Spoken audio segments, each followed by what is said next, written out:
Chintamani take में आप सबका स्वागत है। आज के इस वीडियो में एमएस वर्ड में वॉइस टाइपिंग कैसे करते हैं इसके बारे में इस वीडियो में हम देखने वाले हैं।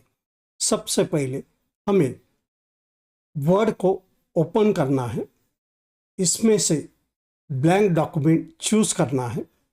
चूज़ करने के बाद हमें यहाँ पे इंग्लिश लैंग्वेज सिलेक्ट करना है और यहाँ पे आपको माइक का साइन दिख रहा है, इसे हम ऑन करेंगे।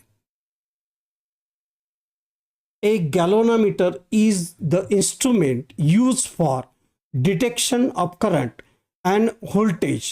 Its working is based on magnetic effect of electric current.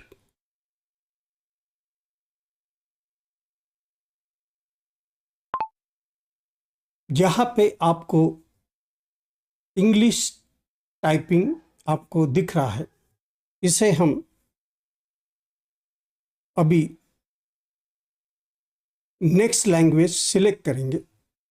Next language है हमारा हिंदी, इसको हम सिलेक्ट करेंगे।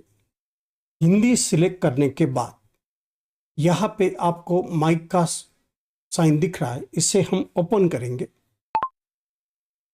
शिक्षा एक व्यक्ति के जीवन में बहुत महत्वपूर्ण स्थान है। शिक्षा वह वस्तु है जो हमें एक सफल इंसान बनाती है और समाज की उन्नति में अपना योगदान देती है। दोस्तों, शिक्षा का अर्थ ही सीखना होता है। शिक्षा एक व्यक्ति के साथ साथ पूरी समाज के लिए महत्वपूर्ण है। अब आपको यहाँ पे दिख रहा है, हमने हिंदी में टाइप किया है। अब हम नेक्स्ट लैंग्वेज सिलेक्ट करेंगे। ये मराठी में हम सिलेक्ट करेंगे। उसके बाद सेम प्रोसेस हम रिपीट करेंगे। यहाँ पे माइक को ऑन करेंगे। राकेश शर्मा भारताचे पहिले अंतराळवीर म्हणतात। विमानाची चाचणी घेणे, वैमानिकांना प्रशिक्षण देणे याची संधी मला मिळाली।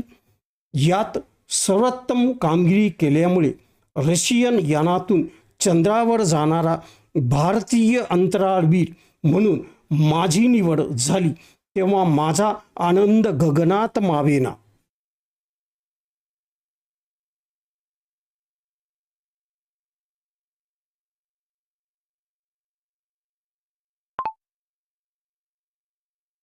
अब यहाँ पे आप देख रहे हैं, शुरू में इंग्लिश, बाद में हिंदी और लास्ट में मराठी वॉइस टाइपिंग हम कर सकते हैं। इंग्लिश, हिंदी और मराठी वॉइस टाइपिंग के बाद 90% टाइपिंग करेक्ट होती है। आप चेक कर सकते हैं। जो भी टेक्स्ट रॉन्ग टाइप का हो तो आप इसे करेक्ट कर सकते हैं। इसी तरह आप अलग अलग लैंग्वेज में आप वॉइस टाइपिंग कर सकते हैं। Thanks for the watching this video.